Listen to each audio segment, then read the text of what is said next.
এক নারী, এইটাই তোমার জীবনে, আর কোনো কাম নাই, আর কোনো উদ্দেশ্য নাই জীবনে।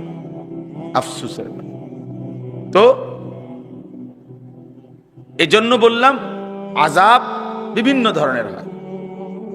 মানসিক প্রশান্তি চলে যাওয়া, হৃদয় অশান্ত হওয়া, এটা অনেক বড় আযাব। স্বস্তি নাই, তৃপ্তি নাই। এই হারামখোর যেগুলো দেখবেন, একটারও কোনো তৃপ্তি নেই। 100 কোটি টাকার মালিক, এই হারামখোররে জিজ্ঞাসা করলে, না হুজুর খুব ঝামেলা আছে, দোয়া করো, খুব ঝামেলা আছে, ফ্যাক্টরিটা নিয়ে একটা ঝামেলা আছে, মেলটা নিয়ে একটা ঝামেলা আছে, তারপরে আরো 3টা কাজ চলতেছে সাইডে, এগুলা নিয়ে একটু ঝামেলা আছে। হেতের ঝামেলা আর শেষ হয় না, ঝামেলা আর শেষ হয়, লোনও শেষ হয় না, কিস্তিও শেষ হয় না, সুদও শেষ হয় না। নাফরমান আর তো থামবা কোন দিন? বুড়ো হইয়া গেছো বেটা, 50 বছর 60 বছর, অহনো দুনিয়ায় গুছাইতে পারলা না, তো আখেরাত তো নাই, তো দুনিয়াও তো গুছাইতে পারলা না। খাইবা কোন দিন? খাইবা কোন দিন? এক শয়তানে প্রলোভন দিছে যে এখন উপার্জন করো, পরে আরাম করবা। পরেটা কোন সময়? কত বছর পরে? 200 বছর পরে। তিনি 200 বছর পরে নিয়ে আরাম করবে। এই হলো হালাল। মনে করছে পরে আরাম করবে, এখন আগে পয়সা, ডানে বামে হালাল হারাম জায়েজ না জায়েজ সব কামাই কর, পরে আরাম করবে। পরে আরাম মানে কোরআনুল কারীমের মধ্যে আল্লাহ তাআলা বলছেন, তোমাদের পিতা মাতা, তোমাদের ভাই বোন, তোমাদের স্ত্রী, তোমাদের সন্তান, তোমাদের জমানো সম্পদ, তোমাদের ঘর দুয়ার, তোমাদের পছন্দের বাহন, এই সব কিছুর চাইতে যদি আল্লাহ এবং তার রাসূল এবং আল্লাহর রাস্তায় জিহাদ, আল্লাহর জন্য দুশমনের মোকাবেলা করা, জান দেওয়া, এই 3 জিনিস যদি প্রিয় না হয়, সবচেয়ে প্রিয় না হয়, আল্লাহর ভালোবাসা, আহাব্বা ইলাইকুম মিনাল্লাহি ওয়া রাসূলিহি ওয়া জিহাদিন ফি সাবিলিহি ফাতারাব্বাসু, তাহলে অপেক্ষা করো, হাত্তা ইয়াতি আল্লাহু বিআমরি, অল্প সময়ে আল্লাহর ফয়সালা আসে, মানে আযাব আসে। যে জাতির মধ্যেই মুসলমান মুমিন পরিচয়দারী, ইমানদারের পরিচয়দারী, আল্লাহর ভালোবাসা কম, রাসূলুল্লাহ সাল্লাল্লাহু আলাইহি ওয়াসাল্লামের ভালোবাসা কম, এবং জিহাদ ফি সাবিলিল্লাহ, আল্লাহর জন্য জীবন দেওয়া, আল্লাহর দ্বীনের জন্য নিজেকে কোরবানি করার জন্য পেশ করা, এই মানসিকতা যার মধ্যেই কম, আল্লাহ তাআলা বলছে তারা যেন আযাবের অপেক্ষা করে। আযাব আসে। আজকে সংখ্যাগরিষ্ঠ মুসলমান আমরা, এই 3 জিনিস আমাদের মধ্যে ঘাটতি। আল্লাহর ভালোবাসায় সামান্যতম মুসলমানের পরিচয় ধরে রাখতো আমরা চাই না। কিশোর বলেন, যুবক বলেন, বৃদ্ধ বলেন, যে যেই মিথ্যা অন্যায় অপরাধের সাথে জড়িত, উনি এটা ছাড়বার কোনো মানসিকতাই নেই, প্রস্তুতিই নাই, ইচ্ছাও নেই। মিথ্যা বলে তো বলেই, চুরি করতেছে তো করতেই আছে, ওজনে কম দিতেছে তো প্রতিদিনই একই রকম, সুদ খায় তো 30 বছর ধরে সুদে খায়, বাটপারি করতেছে তো প্রতিদিনই বাটপারি। হ্যাঁ, ছেলে পেলে নামাজ পড়ে না তো অসভ্য, কোনোদিনই নামাজ পড়ে না, ফজরের নামাজ পড়ে না তো একদিনও পড়ে না, গালিগালাজ করে তো প্রতিদিনই গালিগালাজ করে। এই মানে এক ধরনের অপদার্থ জিন্দেগি, অমানুষের জিন্দেগি, জানোয়ারের জিন্দেগি, হাইওয়ানের জীবন, পশুর জীবন। যে জীবন ধারাবাহিক গুনাহ করে, সেটা কোনো মানুষের জীবন না, মুসলমানের জীবন না। কোনো মুসলমানের জন্য ধারাবাহিক লাগাতার গুনাহ করা অসম্ভব। আর যেই কোনো মুসলমানের জন্য গুনাহ হওয়া সম্ভব। গুনাহ হবেই, অপরাধ হবেই, এটা স্বাভাবিক। কিন্তু অপরাধ লাগাতার করতে থাকা এটা অস্বাভাবিক, এইটা স্বাভাবিকতা না। বোঝা গেছে সে তার নিজের পরিচয় কর্তব্য ভুলে গেছে। প্রত্যেক দিন একই রকম পাপ, এটা হতেই পারে না মুসলমানের মানুষের দ্বারা। হোঁচট খাইতে পারে কেউ, নিয়ম হইলেও কেউ চলার পথে জীবনে হোঁচট খাইতে পারে, পিছলা খাইতে পারে, কখনো সখনো কারো কোনো কাজে ভুল হইতে পারে, ব্যর্থতা হইতে পারে, লস হইতে পারে। কিন্তু যে কোনো দুনিয়ার ব্যবসায়ীও এটা বুঝবে যে কেউ লাগাতার 30 বছর প্রতিদিন লস খায় না। কেউ 30 বছর বাড়ির রাস্তা দিয়া বাজারে যায়, প্রত্যেক দিনে আচার খায়, এমন হয় না।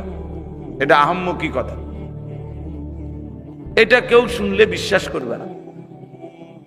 একদিন পিছলা খাইছে তো 2 দিন 3 দিন সে সতর্ক হয়ে যায়, যেখানে একটু জায়গাটা একটু পিছলা, একটু সতর্ক হয়ে হাঁটতে হয়। তাইলে এটা খুব জরুরি বিষয়। আল্লাহ তাআলার ভালোবাসা, রাসূলুল্লাহ সাল্লাল্লাহু আলাইহি ওয়াসাল্লামের ভালোবাসা, আল্লাহর রাস্তায় জিহাদের প্রতি ভালোবাসা। আমাদের নওজোয়ান ছেলেরা যদি এতটুকু বুঝতো, আল্লাহর জন্য জীবন দেওয়া, আল্লাহর দ্বীনের জন্য সর্বোচ্চ ত্যাগ স্বীকার করা, তাহলে ইসলাম আরো অনেক আগাইত, দুশ্মন আরো বেশি ভয় পাইত। কিন্তু ছেলে পেলেদের চেহারা সুরত দেখলে ইবলিসও হাসে। ছেলে মেয়েদের চলাফেরা দেখলে শয়তানও হাসে। শয়তানও বলবে যে আমিও তো এত শয়তানি জানি না। এত বিচিত্র চুল, এত বিচিত্র শয়তানি, দুষ্টামি, গুনাহ, অশ্লীলতা, অসভ্যতা, আহা আফসোসের ব্যাপার। মানে ইবলিসও হাসে, শয়তানও হাসে। সম্পূর্ণ এই লাখ লাখ ছেলে পেলে, ছেলে মেয়ে শাহওয়াতের গোলাম। মনের একটা অসভ্য চাহিদা আছে, লজ্জাস্থানের একটা চাহিদা আছে, এইটার গোলাম। এর জন্যই নারী দেখে, ছবি দেখে, নাচ দেখে, সারাদিন মোবাইল একটা লইয়া, রোদ গরম শীত বর্ষা, আগুন পানি, হুজুর পাবলিক, বয়স্ক মানুষ, জোয়ান মানুষ, মসজিদ মাদ্রাসা, যেখানে যাইবে অপদার্থের হাত থেকে এটা ছুটে না। সে এটা নিয়েই আছে, নিজের মতো হাসতেছে, নিজের মতো দেখতেছে, নিজের মতো যেটা ভাল লাগতেছে ছবি উঠাইতেছে, নিজের মতোই চুল রাখ। মানে এই পৃথিবীতে কেউ তাকে ভালো বলে না মন্দ বলে, মানুষ তার দিকে তাকায় না, না তাকায়, কিচ্ছু ভাবে না, কিছুই ভাবে না, নিজের মতো করে হারায় গেছে। কখন যে শয়তানের ফাঁদে পড়ে অন্ধকারের রাস্তায়, অন্ধকারের গলিতে হারায় গেছে, আর বাইর হইতে পারে। আফসোসের বিষয়। তো বলতেছিলাম, ইব্রাহিম আলাইহিস সালাম প্রতিবার 70 বার 30 বার তাফসীর আছে, আল্লাহর মহব্বতের চূড়ান্ত পরীক্ষা দিছে। প্রতিবারই বলছে, আল্লাহ আমি আপনাকেই ভালোবাসি, আপনাকে আমি ছাড়তে চাই। ছেলে ছেড়ে দিলাম, প্রয়োজনে জবাই করে দিলাম, কিন্তু আপনার ভালোবাসা ছাড়বো না। যেন মোমেন মানেই হলো আল্লাহকে ভালোবাসা, নাই তো আযাবের অপেক্ষা করতে হবে। মনে রাখেন, আযাব সব কিছু একরকম। কাউকে সমাজের মানুষ সম্মান করে না, এটাও তোর উপরে আযাব। ভালোবাসার নজরে মানুষ তাকে দেখে না, দেখলে কয় তারে দেখলে ফুটটা করার মতো মনে হয়, দেখছুতনি তারে দেখলে জুয়ারির মতো মনে হয়, তারে দেখলে মনে হয় মা তাল তার সিরা। এইটাও তো বেটা তোর উপরে লানত, যে তোর মানুষ দেখলে এই মন্দ কথা বলে, এই মন্তব্য করে। এটাও তো অনেক বড় দুঃখ, আফসোস, আফসোস, এটাও একটা আযাব। এরপরে মানসিকভাবে পৃথিবীর হাজারো নারী নিয়া ভাবে যে তার মানে তার নির্দিষ্ট কোনো স্বস্তি নাই, তার নির্দিষ্ট কোনো তৃপ্তি নাই। এইটাও তো তার উপরে অনেক বড় লানত, অনেক বড় অভিশাপ, যে তার হৃদয়ের প্রশান্তি যেটা সুকুন, এটা নাই। সুকুন যদি থাকতো, হৃদয়ের প্রশান্তি, সে এত মহিলা দেখত। কোরআনুল কারীমের মধ্যে আছে, আল্লাহ তাআলা বলেন, আমি প্রত্যেক পুরুষের জন্য তার স্ত্রীকে বানিয়েছি। এবং কেন বানিয়েছি? লিতাসকুনু ইলাইহা। কোরআনের স্পষ্ট আয়াত। আমি আল্লাহ তাআলা স্বামীর জন্য, পুরুষের জন্য স্ত্রীকে বানিয়েছি যেন স্ত্রীর মাধ্যমে সে সুকুন, এই প্রশান্তি লাভ। লিতাসকুনু ইলাইহা। আমার একজন স্ত্রী আছে, আলহামদুলিল্লাহ। আমি কেন ফতে গাড়ে মানুষের বেড়ি সামনে? আমার দরকার কি? আমি এত বেড়ি দিয়া করবো কি? আমার কি আর কাম নাই? আমি কি শুধু বেড়ির লেগে নিয়ে আইছি দুনিয়া? পাগল। অনেক ছেলে পেলের দেখলে আমার আফসোস লাগে, যে মাতাল, তুই এটা বুঝদি না যে তুই দুনিয়াতে আসছো শুধু বেড়ি চাইতা। এক নারী, এইটাই তোমার জীবনে, আর কোনো কাম নাই, আর কোনো উদ্দেশ্য নাই জীবনে। আফসোসের। তো এই জন্য বললাম, আযাব বিভিন্ন ধরনের হয়। মানসিক প্রশান্তি চলে যাওয়া, হৃদয় অশান্ত হওয়া, এটা অনেক বড় আযাব। স্বস্তি নাই, তৃপ্তি নাই। এই হারামখোর যেগুলো দেখবেন, একটারও কোনো তৃপ্তি নেই। 100 কোটি টাকার মালিক, এই হারামখোররে জিজ্ঞাসা করলে, না হুজুর খুব ঝামেলা আছে, দোয়া করো, খুব ঝামেলা আছে, ফ্যাক্টরিটা নিয়ে একটা ঝামেলা আছে, মেইলটা নিয়ে একটা ঝামেলা আছে, তারপরে আরো 3টা কাজ চলতেছে সাইডে, এগুলা নিয়ে একটু ঝামেলা আছে। হেতের ঝামেলা আর শেষ হয় না, ঝামেলা আর শেষ হয় না। লোনও শেষ হয় না, কিস্তিও শেষ হয় না, সুদও শেষ হয় না। নাফরমান আর তো থামবা কোন দিন? বুড়ো হইয়া গেছো বেটা, 50 বছর 60 বছর, অহনো দুনিয়ায় গুছাইতে পারলা না, তো আখেরাত তো নাই, তো দুনিয়াও তো গুছাইতে পারলা না। খাইবা কোন দিন? খাইবা কোন দিন? এক শয়তানে প্রলোভন দিছে যে এখন উপার্জন করো, পরে আরাম করবা। পরেটা কোন সময়? কত বছর পরে? 200 বছর পরে। তিনি 200 বছর পরে নিয়ে আরাম করবে। এই হলো হারাম। মনে করছে পরে আরাম করবে, এখন আগে পয়সা, ডানে বামে হালাল হারাম জায়েজ না জায়েজ সব কামাই করে, পরে আরাম করবে। পরে আরাম মানে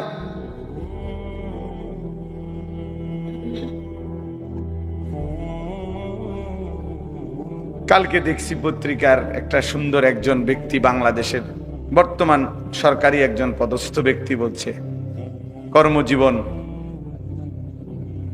এমন ভাবে শেষ করবেন যেন কর্মজীবনের শেষে হাতকড়া পড়তে না হয়। আফসোস, আফসোস এটা যে কেমন জিন্দিগি, যে জিন্দিগি হাতের আঙ্গুলের ইশারায়, দাপটে পুরা আদালত প্রাঙ্গণ থরথর করে কাঁপত। আজকে সেই মানুষ যখন আদালতে যায়, সাধারণ মানুষ পিছন দিয়ে থাবড়ায়। হায় অহংকারী, অহংকারী, হায় ক্ষমতা, হায় ক্ষমতা, কি নিদারুণ অপমান। নির্বাক তাকায় রয়েছে, একটা শব্দ উত্তর দেয় না। কি বলবে এরপরে? আর কি বলবে এরপরে? আর কি বেইজ্জতি হইতে পারে? যে পথচারী ঘাড় সাইয়া থাপড়াইতেছে পুলিশের ব্যারিকেডের ভিতরে। এই সেই আদালত যে আদালতে আঙ্গুলের ইশারায় উঠতে বসত। তারে অহংকারীর দুনিয়া যদি এতটা অপমানজনক হয়, তার আখেরাত কি হবে? তার আমাদের জন্যই ভাবি। রাজনীতির হিসাব মিলাইলে হতো। আমি কোন রাজনীতির মানুষ, বাস্তবতা হলে আমার কাছে খুব আশ্চর্য লাগছে যে হায় কি স্বার্থপর এই দুনিয়া, কি ভীষণ স্বার্থপর, কি আশ্চর্য। এই জন্য ছেলেরা তোমরাও মনে রাখো, একদিন এই নাফরমানির এই জিন্দিগি নিয়ে, নামাজ নাই, সেজদা নাই, আল্লাহ নাই, নারী, ছবি, মোবাইল, অস্থির দৃশ্য নিয়ে যদি একদিন জীবন শেষ হয়, কুত্তাও নাম নিত না। বলল কুত্তাও নাম নিত না। কুত্তা বেনামাজি মনে রাখিস, তোর নাম কোন কুত্তাও নিবে না।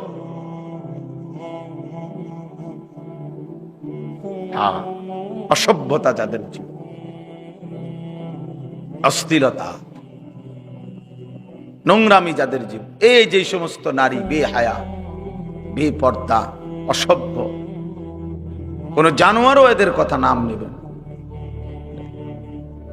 আজকে সারা বাংলাদেশ আমরা সোহরাওয়ার্দী উদ্যানে হেফাজতে ইসলামের উদ্যোগে মহাসমাবেশ, ওই নারীদেরকে থুতু মারছে, যে নারীরা নারীর অধিকারের নামে মানবতার চূড়ান্ত, নারীদের চূড়ান্ত বেইজ্জতি করছে।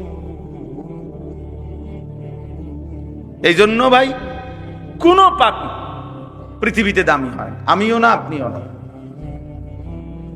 আমিও না, আপনিও না, জওয়ানও না, বুড়াও না। কেউ হয়তো নগদ বেইজ্জতি হয়, কেউ হয়তো বংশ পরম্পরায় বেইজ্জতি হয়। আমাদের এই কুমিল্লায় এক জেলায়, উপজেলায় একটা বিশাল বাড়ি দেখাইছে একবার। এই বাড়ি অনেক বড়, এখন গাছরা আছে, খালি পড়ে আছে। তো লোকেরা আমার দেখাইছে, বললো যে হুজুর, এটা এই বাড়ির এমন কিছু মানুষের বাড়ি ছিল, এত সম্পদশালী, কিন্তু প্রতিনিয়ত তারা ছোট বড় সবাই মানুষের উপরে জোর জুলুম করত। কত মানুষের উপরে যে জুলুম করছে, কত মানুষের অন্যায় করছে, কত নারীর সর্বনাশ করছে, কত পুরুষের সর্বনাশ করছে, কত মানুষের সম্পদ লুণ্ঠন করছে, এই জোর জুলুম করত। আজকে তাদের এই পুরা বাড়ি বিরান পড়ে আছে, একটা মানুষ, বংশের একজন লোকও নাই, একটা বাচ্চাও নাই বংশ। আমি নিজ চোখে দেখছি কতগুলো কুত্তা ঘুমাইতে আছে, বৈশা রয়েছে এটার ভিতরে। অহংকারীর, নাফরমানের পরিণতি।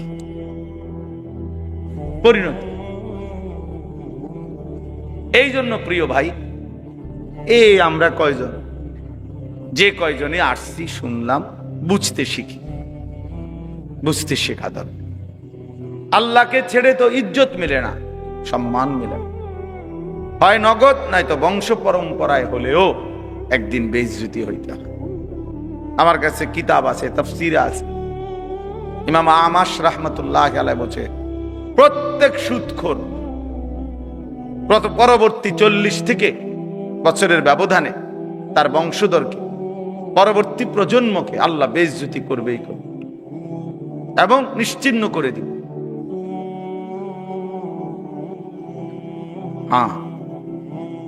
এই জন্য বাবাদেরকেও বলি, ছেলেদেরকেও বলি, আমারও বলি, লম্বা সময় বয়ান করার সুযোগ আজকে নাই। আমরা প্রত্যেকে খেয়াল করি আল্লাহর ভালোবাসা। বলতেছিলাম, ইব্রাহিম আলাইহিস সালাম আল্লাহর ভালোবাসায় চূড়ান্ত প্রমাণ দিছেন, কোনোভাবে কোনো কিছুতে আর কষ্ট করার দরকার নেই। এখন ইসলাম, আমি আপনাকেই ভালোবাসি। তো আল্লাহ তাআলা এর বিনিময়ে ইব্রাহিম আলাইহিস সালামকে দিয়ে আল্লাহর ঘর কাবা পুনর্নির্মাণ করাইছিলেন। আল্লাহ বলছে, ইব্রাহিম যা, সারা জিন্দেগীর এই তোমার ত্যাগ, কুরবানি, তোমার এই পরীক্ষায় আমি আল্লাহর ভালোবাসার চূড়ান্ত প্রমাণ। সারাটা জীবন তুমি যা দিয়েছ, বিনিময়ে আজ আমি তোমারে আমার ঘর কাবা, গোটা কায়নাতের হেদায়েতের মার্কাজ, বুদি আলিন নাস, বিশ্ব মানবতার হেদায়েতের জন্য আমি আল্লাহ তাআলা যে ঘর বানিয়েছি, সেই ঘর আমি নূহ নবীর তুফানের সময় প্রাচীর তুলে নিছিলাম, ছিল না এতদিন, এখন তোমার মাধ্যমে আমি সেই ঘর পুনরায় নির্মাণ করলাম।